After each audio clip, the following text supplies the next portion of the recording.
Hello everyone, welcome to study IQ. Study IQ के इस video में हम एक श्रृंखला शुरू करेंगे जिसमें मैं अपने पूरे एक शिक्षक जीवन का सार आपके सामने रखूँगा। पिछले साल एक किताब मैंने लिखी थी जिसका नाम था सफलता की राह। ये किताब नहीं बल्कि 6 साल में जो मैंने हज़ारों बच्चों को पढ़ाया है और उनसे जो सीखा है, जो ऑब्ज़र्व करा है, जो स्टूडेंट्स की सबसे इम्पॉर्टेंट प्रॉब्लम्स हैं, मैं उन पे प्रकाश डालूँगा। मेरी किताब हिंदी और इंग्लिश दोनों में अवेलेबल है और इसमें 17 चैप्टर हैं। तो ये ऑडियो बुक होगी, इसमें आप सिर्फ मुझे सुन पाएंगे। आपको कोशिश करनी है कि आप शांत मन से ध्यान लगाकर जो भी मैं बता रहा हूँ उसे सुनें, उसे आत्मसात करें, उस पर इम्प्लीमेंट करने की कोशिश करें। मेरा जो पहला चैप्टर होगा जिस पे मैं इस वीडियो में बात करूँगा वो है चुप रहना सीखिए, यानी the importance of being silent. तो चलिए शुरू करता हूँ मैं ये ऑडियो बुक का चैप्टर नंबर 1। सही आचरण इतना ज़रूरी क्यों है? किस तरह का व्यवहार एक विद्यार्थी का होना चाहिए? आपकी सफलता की नींव आपके आचरण पर ही टिकी होती है।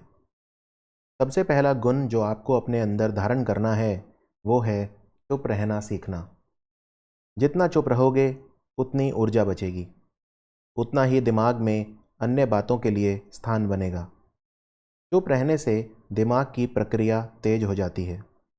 हर समय बोलते रहने से दिमाग की सोचने और समझने की शक्ति कम होने लगती है।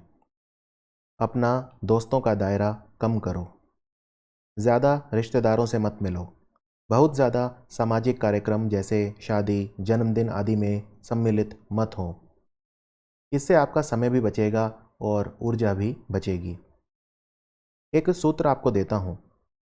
एक बार मैंने एक विद्यार्थी से पूछा, कितने साल से तैयारी कर रहे हो? उसने जवाब दिया कि सर मैं 5 साल से तैयारी कर रहा हूँ। उसने मुझसे निवेदन किया कि मैं उसे कुछ युक्ति बताऊँ, कुछ तरीका बताऊँ जिससे वह जीवन में कुछ पा सके। मैंने पूछा कि कल तुम क्लास के पहले 1 घंटे तक फ़ोन पे किसके साथ बात कर रहे थे? उसने कहा कि वो अपने एक पुराने स्कूल के दोस्त से बात कर रहा था। मैं अक्सर ये देखता हूँ कि वो अपने बहुत सारे दोस्तों के साथ बातें करता है। मैंने अक्सर उसे फ़ोन पर समय नष्ट करते हुए देखा है। मैंने उसे यह सूत्र दिया कि मिनट बचाओगे तो घंटे बचेंगे, घंटे बचाओगे तो दिन बचेंगे, दिन बचाओगे तो महीने और महीने बचाओगे तो साल बचेंगे। अगर साल बचाने हैं तो इसीलिए मिनटों की इज्जत करना सीखो। अपने समय के मूल्य को पहचानो। जब भी आप व्यर्थ के कामों में अपना समय नष्ट करो तो यह सूत्र हमेशा याद रखना कि अगर साल बचाने हैं तो उसकी शुरुआत मिनट की इज्जत करने से होगी। अगर आप बहुत ज़्यादा लोगों से नहीं मिलोगे या बहुत ज़्यादा लोगों से बातें नहीं करोगे तो इसके बहुत फ़ायदे हैं। आप स्वयं की बेवजह दूसरों से तुलना नहीं करोगे। प्रत्येक व्यक्ति का जीवन अलग है। आज के समय में हर कोई अपने दुख से कम और दूसरों के सुख से ज़्यादा दुखी है। आदमी अपना दुख तो फिर भी झेल लेता है, लेकिन अपने शत्रु का सुख या जिसको वो पसंद नहीं करता उसका सुख उसे बिल्कुल झकझोर के रख देता है। हर व्यक्ति ईर्ष्या का शिकार है। पड़ोसी को ज़्यादा क्यों मिल गया इसकी चिंता ज़्यादा रहती है। अगर आप अपनी तुलना दूसरों से करते रहोगे तो मन आपका कैसे शांत रहेगा? जब भी आप पढ़ने बैठोगे तब यही विचार आपको सताते रहेंगे कि आपका वो फलाना दोस्त आपसे आगे कैसे निकल गया। कई बार आप दूसरों के सामने अपना ज्ञान दिखाना चाहते हो, ऐसी आपकी प्रवृत्ति होती है। जो आपने पढ़ा है या अपना कोई भी टैलेंट आप दिखाना चाहते हो दूसरों को। हम अपनी 90% ऊर्जा दूसरे लोगों के सामने अपनी एक ऐसी छवि बनाने में या दिखाने में खर्च कर देते हैं जो हम असल में हैं ही नहीं। ऐसा हम क्यों करते हैं? सिर्फ एक क्षणिक अहमियत पाने के लिए। थोड़ी सी अहमियत मिल जाए, मान सम्मान थोड़ा सा मिल जाए कुछ समय के लिए। अगर उसी ऊर्जा को हम अपने लक्ष्य तक पहुंचने में खर्च करेंगे तो निश्चित ही सफलता पा सकते हैं। हर व्यक्ति के पास सीमित ऊर्जा होती है। सब लगभग उतना ही भोजन करते हैं, सब 3 वक्त का ही खाना खाते हैं, सबके पास एक दिन में 24 ही घंटे होते हैं। तो फिर ऐसा क्यों होता है कि कुछ लोग तो आकाश को छूने लगते हैं और कुछ लोग अपने पूरे जीवन में आजीवन एक के बाद एक असफलता प्राप्त करते हैं? इसका कारण यह है कि हम अपनी ऊर्जा को दिशाहीन होने से खो देते हैं। व्यर्थ की बातों को सोचने में, फालतू की बातों में इतनी ऊर्जा चली जाती है कि पढ़ने के लिए बचती ही नहीं। या तो हम अपने अतीत की विफलताओं के बारे में सोचते रहते हैं या फिर भविष्य की काल्पनिक परिस्थितियों के बारे में सोचते रहते हैं जो कभी नहीं आएंगी। एक उदाहरण देकर समझाता हूँ। मान लो आपको एक रेस में हिस्सा लेना है। 10 प्रतिद्वंदी हैं, 10 खिलाड़ी हैं, 10 एथलीट हैं जो दौड़ेंगे। रेस से ठीक पहले रेफरी अगर आपके पैरों में 10 किलो का एक बोरा या बैग बांध दे और कहे कि अब दौड़ो, तो क्या आप रेस जीत पाओगे? नहीं जीत पाओगे। क्यों? क्योंकि आप अपनी बहुत सी ऊर्जा उस बैग को खींचने में खर्च कर दोगे और बाकी लोग आपसे आगे निकल जाएंगे, क्योंकि उन्हें वो भार ढोना नहीं है, इसलिए वो आसानी से आगे निकल जाएंगे आपसे। अब समझे कि ऊर्जा बचाने का फ़ायदा क्या है। सिर्फ इस बात का ज्ञान मात्र होना कि आपके अंदर ऊर्जा सीमित है, यह आपको अपने लाखों प्रतिद्वंदियों से आगे निकाल देगा। अगर अपने से कमज़ोर लोगों के साथ आप बैठोगे तो ऐसा लगेगा कि आपने पता नहीं क्या अचीव कर लिया। एक झूठा अहंकार आ जाएगा बिना जीवन में सफल हुए।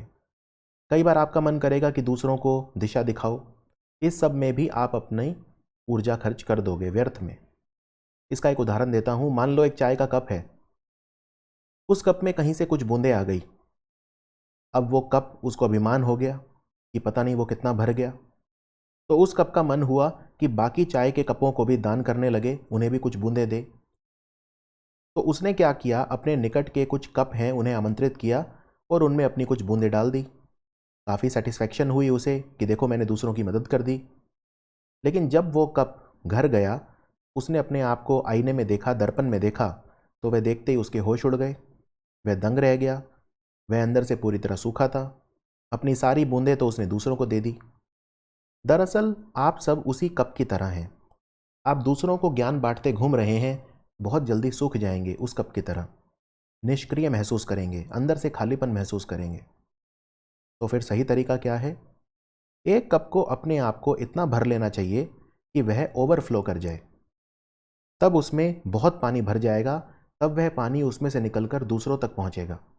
उससे वो कप दूसरों को भी पानी दे पाएगा और खुद भी खाली नहीं होगा।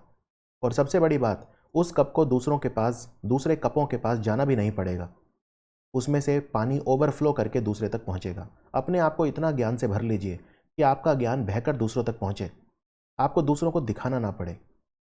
जब आप बहुत विद्वान हो जाएंगे तो अपने आप विनम्र हो जाएंगे।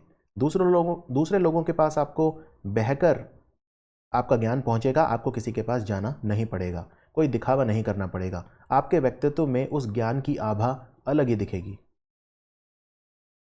क्या किसी प्रकाश पुंज का प्रकाश फैलने से कोई रोक पाया है? प्रकाश पुंज बनिए, कुछ बूंदों वाले कप नहीं। रविंद्रनाथ टैगोर ने कहा है कि एक जली हुई मोमबत्ती ही दूसरी मोमबत्ती को जला सकती है। तो पहले आप खुद को प्रकाश में करिए, खुद जलिए पहले मोमबत्ती की तरह, तभी तो आप दूसरे को जलाएंगे। एक लट्टू की तरह बनिए। गांव में आपने देखा होगा बच्चे लट्टू चलाते हैं जो घूमता है।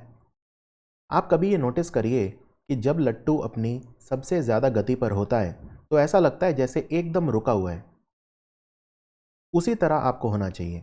दूसरे लोग देखें तो आपको लगे कि आप एकदम रुके हुए हैं, स्थिर हैं, लेकिन आप अपनी अधिकतम रफ्तार में घूम रहे हो। इतना ज़्यादा ठहराव आपके अंदर होना चाहिए, एकदम दिखावे का नामो निशान नहीं। दूसरों को तो पता ही ना चले कि आप क्या कर रहे हैं और आपकी रफ्तार कितनी है। उसी लट्टू की तरह आप हमेशा स्थिर नजर आए दूसरों को। जब एक बीज अंकुरित होता है तो आवाज़ होती है क्या? नहीं। जब वो बीज बड़ा होता है, पौधा बनता है, पौधे से पेड़ बनता है, तो क्या आवाज़ होती है? नहीं, सिर्फ शांति। लेकिन जब कोई पेड़ गिरता है तो आवाज़ होती है, राइट? बहुत तेज़ आवाज़ होती है। तो अत्यधिक शोर विनाश का संकेत है और शांति विकास का, उत्थान का। तो उम्मीद करता हूँ जो मैं कहना चाहता था आप तक पहुँच गया। अगले चैप्टर में हम बात करेंगे परीक्षा के दबाव यानी एग्ज़ाम प्रेशर के बारे में। धन्यवाद।